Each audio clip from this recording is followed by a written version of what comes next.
হরে কৃষ্ণ বন্ধুরা, এখন খাওয়ার টেবিলে বসে গেছি আর ফ্যান চালিয়ে নিয়েছি ওপরে। বিশাল হাই স্পিডে ফ্যান চলছে কিন্তু। আর মাও খেতে বসে গেছে, আমিও খেতে বসছি। এই যে টেবিলে বসে গেছি। আর কী কী রান্না করেছে চলো মা দেখাই। এই যে মা খাচ্ছে, চুল টুল এলোমেলো করে খাচ্ছে, দেখো বন্ধুরা। আর খাবার থালা খেতে বসে গেছে, খাবার টাবার নিয়ে। আজকে জল খাবার ভাত ভাত সকালে জল খাবারই আমাদের ভাত হলেই ভালো, 3টে বেলায় ভাত দিলে আরও ভালো হয়। জলখাবারে কী কী আছে, ভাত খেয়েই আমরা ডিউটি যে যার মতো অফিস চলে যাব। আর কী কী আছে, ডিম ভাজা আছে, উচ্ছে ভাজা আছে, পটল ভাজা আছে, আলু ভাজা আছে, কত কিছু আছে। আর এটা হলো চিংড়ি মাছের তরকারি, পুঁই শাক দিয়ে করেছে।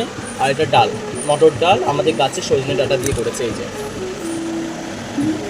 এই যে দেখো ডাঁটা কি সুন্দর, এই যে এগুলো সজনে ডাঁটা, আমাদের গাছের সজনে ডাঁটা, খুবই সুন্দর। আর এটা হলো পুঁই শাকের চচ্চড়ি করেছে চিংড়ি মাছ দিয়ে। এই হলো আজকে জলখাবার, খেয়ে অফিস চলে যাবো। কেমন লাগলো ব্লগটি অবশ্যই বন্ধুরা লাইক কমেন্ট শেয়ার করবে, ভালো লাগলে তো সাপোর্ট করবেনই আমাকে। দেখা হচ্ছে নেক্সট ব্লগে।